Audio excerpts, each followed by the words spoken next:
Salut à tous, nouvelle vidéo. Donc là il est 6 heures du matin, je me suis levé à 6 heures. Et normalement je me lève à 4h30 voire 4 heures des fois, mais là en ce moment 4h30 parce que je dors vraiment pas beaucoup.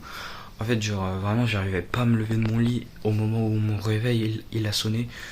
Donc ouais c'est vraiment je dors pas assez en ce moment, je travaille. Enfin après je dois bosser quoi, je travaille comme un chien, c'est clair et net.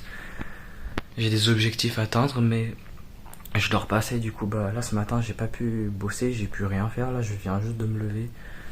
Donc bon là je me réveille un peu plus avec de l'énergie que si je me levais à 4 heures du mat, parce que clairement enfin je dors vraiment pas assez. Donc ouais juste vous aurez pas vos petits genre je vous montre pas ma petite routine du matin comme d'habitude, puisque là bah du coup je peux pas le faire. Donc en vrai pour la vidéo d'aujourd'hui, je vais pas faire une vidéo en mode vlog et tout comme les vidéos d'avant où genre je vous montre plein de trucs dans mes journées et tout. Là je vais juste vous filmer ça, et là direct ce soir quand je rentre des cours, je vous fais une vidéo sur les graphiques, je vous montre des trucs sur les graphiques que j'ai à vous montrer, et puis ça sera tout parce que j'ai vraiment pas grand chose à vous montrer aujourd'hui. En plus que en plus que je rate le matin, donc ouais, allez, je vous vois après sur les graphiques. Ok, alors maintenant sur les graphiques, là, ce que je vais vous montrer, c'est vraiment de la dinguerie. Ok, ce setup, il est vraiment parfait. Donc, je vais pas blablater trop longtemps. Donc, je me dézoome un peu, voilà, comme ça, parfait. Et donc, j'ai mon setup, ok. Enfin, j'ai juste ouvert un nouveau graphique d'un autre courtier, comme ça, je vous refais tout, je vous redessine tout, parce que avec tous les dessins que j'ai fait, ça peut gêner pas mal de personnes. Alors là, sur l'USD CAD, on est très clairement sur une tendance baissière, avec des hauts et des bas qui sont toujours plus bas que les précédents. Enfin ouais, des hauts et des bas qui sont toujours plus bas que les précédents. Un flux d'ordre baissier quoi. Donc ici on a ce bas à ce niveau là. Je me mets en plein écran, ça sera mieux. Donc ici on a ce bas à ce niveau ici, et ce bas il se fait casser. Donc qui casse ce bas, c'est ce haut ici. Donc ce haut qui devient notre haut protégé de la tendance haussière. Donc ça c'est notre nouveau haut protégé qui n'est pas censé se faire prendre. Donc le prix il peut retracer n'importe où dans cette rangée avant d'aller faire des plus bas, mais sans casser cette structure. Donc maintenant ce qu'on va chercher, c'est la dernière zone d'offre, le dernier mouvement acheteur, enfin le dernier achat avant la vente du Composite Man, qui a permis la descente. Donc qu'est-ce qu'on a ici? On peut très bien voir ici ce dernier mouvement haussier avant la baisse, et maintenant on raffine dans cette bougie très haussière. Donc comme vous pouvez le voir, on a très clairement cette bougie haussière avant la baisse.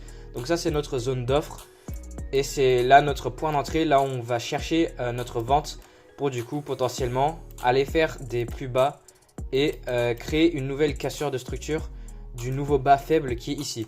Donc voilà, maintenant on a notre billet. Alors maintenant qu'est-ce que je vais faire? Je ne vais pas immédiatement vendre de la zone, enfin voilà, le ratio risque récompense il est plutôt faible, c'est pas ouf. Déjà rien qu'en visant ce bas là c'est un 1 pour 2. Mais j'ai des billets. J'ai pas envie de trop bégayer dans cette vidéo, mais soyez patient s'il vous plaît. Donc j'ai des billets à ce que j'ai un billet, une vue à ce que le prix redescende encore plus bas. Donc on pourrait prendre une vente immédiate.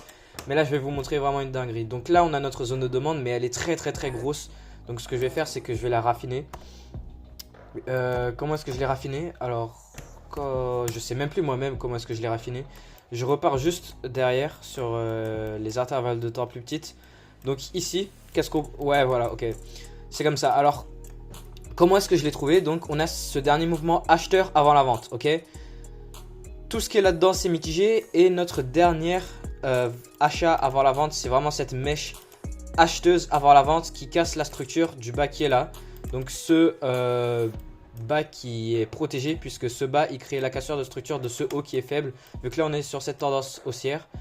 Donc on fait ça, et notre dernière demande raffinée, enfin notre offre pardon, je sais plus, je crois j'ai dit des zones d'offre avant là.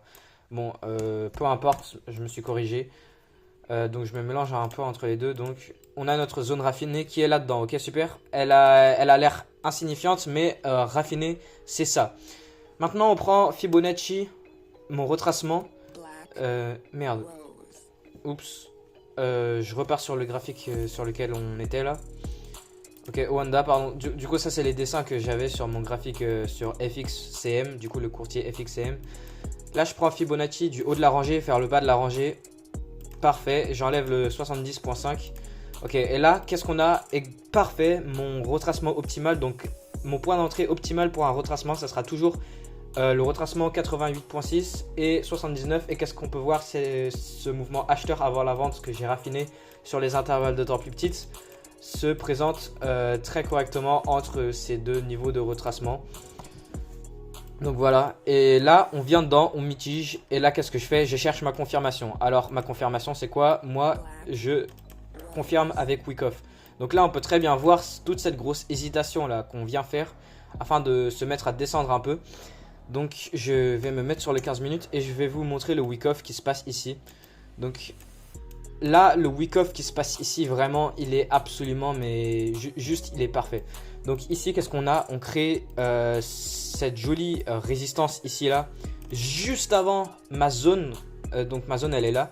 Juste avant cette résistance, en haut de ces hauts, on a de la liquidité acheteuse à prendre. Donc si le Composite Man, il veut vendre pour viser les bas en bas, ben, qu'est-ce qui va lui permettre? Qu'est-ce qu'il lui faut? Enfin, qu'est-ce qui va lui permettre de vendre? La contrepartie d'achat. Donc, le but d'une distribution, c'est de prendre toute la liquidité acheteuse et une fois que le Composite Man il aurait accumulé tout ce qu'il lui faudra pour vendre, bah, ensuite il va commencer à vendre. Donc, tout ça, là-dedans, on a notre Wyckoff. Alors, ici, qu'est-ce qu'on a? Donc, le Preliminary Resistance. Donc, le résistance préliminaire ici. Donc, voilà, parfait. On le crée là et on le liquide. Ok? Très bien. Donc preliminary résistance, donc c'est pas, ça peut être ce haut ici, le haut qui est ici. Bref, c'est juste le niveau clé, c'est la zone qui est là quoi. Si je vous, voilà, ce niveau qui est là. Donc là on a notre résistance préliminaire, gray box, voilà, parfait. Je sais pas si vous voyez, non, gray zone, ouais voilà. Donc là vous voyez bien, on a cette résistance, on vient et on la liquide. Donc qu'est-ce qui la liquide? Du coup, c'est le buying climax, c'est le climat d'achat, c'est le mouvement acheteur pour la liquider. Donc là, on a notre buying climax, le climax d'achat, traduit. Là, du coup, on aura le automatic rally, du coup, le rallye, le mouvement automatique, juste après le buying climax. Donc, on a notre automatic rally. Bref, vous pouvez juste chercher distribution Wyckoff sur Google, vous aurez la truc. Donc là, on a notre buying climax. Ah non, non, non, merde. Bon, on a un gros support préliminaire ici, mais sinon... On a déjà cette support préliminaire qui est là. Regardez, en fait c'est elle sur laquelle je regardais. Je me demandais aussi pourquoi elle est aussi grosse parce que ça me semblait pas aussi gros avant. Donc là on a notre préliminaire résistance, ok. On vient, on la liquide avec le buying climax. On a le automatic rally. Juste après on a le secondary test, donc le test qui vient tester la demande, enfin non l'offre dans le buying climax. Après qu'est-ce qu'on a? On a le STNB, donc ici on a le test dans la phase B de la distribution qui vient tester du coup le automatic rally. Et juste après qu'est-ce qu'on a? Donc on a le uptrust, on a le uptrust, je sais pas comment le traduire. Donc UT pour uptrust qui vient liquider le buying climax. Et là enfin on a le UTAD qui vient liquider le uptrust.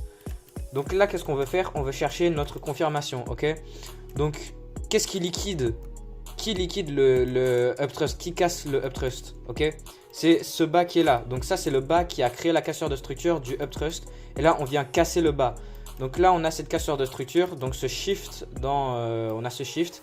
Et là maintenant qu'est-ce que je fais? Bah, je cherche ma confirmation. Alors déjà on était venu mitiger le dernier mouvement acheteur avant la vente qui est là-dedans. Donc là on a cette nouvelle dernière achat avant la vente que je vais raffiner. Donc qu'est-ce que je fais? Je me mets sur les 5 minutes. Si ça charge, patientez un peu. La vidéo elle commence à devenir un peu longue. Et ma batterie de PC elle commence à diminuer. Donc ouais. Alors ici qu'est-ce qu'on a? Parfait. Donc cassure de structure. Elle est où notre dernière zone d'offre? Là c'est mitigé, là c'est mitigé. Notre dernier mouvement acheteur avant la vente elle est là. Je la raffine où? Dans cette bougie qui est là. Ok, cette bougie d'indécision. Cette bougie d'indécision qui mitige la bougie qui est là. Et puis voilà, comme vous pouvez le voir, on vient, on la mitige. J'ai donc pris ma vente ici. Stop loss au-dessus de du coup ce nouveau haut protégé qui est là, puisque c'est ce haut là qui a créé la cassure de structure du bas qui est là. Stop loss au-dessus. Et donc là, bah, qu'est-ce que je fais? Je vise les bas sur du coup les intervalles de temps plus grands. Donc voilà, là je vais viser les baquets là et peut-être encore plus loin comme je vous ai dit. Donc parfait. Donc là on se met à descendre, je suis en joli profit. Parfait, et là on se met à casser encore plus de structures. Donc là c'est vraiment, on se met à casser le automatic rally. À partir du moment où on casse l'automatic rally, notre distribution elle est établie, ok. Donc là je prends des partials, là on casse encore plus de structures. Je prends des petits bouts de profit et je bouge mon stop loss, mon arrêt de perte au break-even. Et là ce qui se passe, durant le... Du coup là ce qui se passe, on vient... On me stop loss à mon point d'entrée. Donc en ni gain ni perte, sauf que j'ai déjà pris des gains. Donc je ferme ma position avec des petits gains. Tout ce qu'on est venu faire, c'est remitiger du coup la nouvelle zone d'offre qui est là en l'absorbant un petit peu. Et puis voilà, je me suis fait break-even sur ça. Sauf que j'ai trouvé une nouvelle entrée. C'est quoi ma nouvelle entrée? Donc on casse de la structure ici. Qui casse la structure, c'est ce haut qui est là. Donc notre nouvelle demande, notre nouvelle offre, pardon. Donc raffinée dans cette dernière bougie acheteuse avant la vente. Ok, notre dernière bougie acheteuse avant la vente qui casse la structure. Et là, qu'est-ce que je fais? Du coup, j'ai pris ma nouvelle vente là. On est venu la mitiger là. Stop loss au-dessus du haut. Et là, donc maintenant, je revise les bas sur les intervalles de temps plus grandes. Et donc, parfait. Ok. Trade parfait. Donc là, j'ai ça en train de tourner.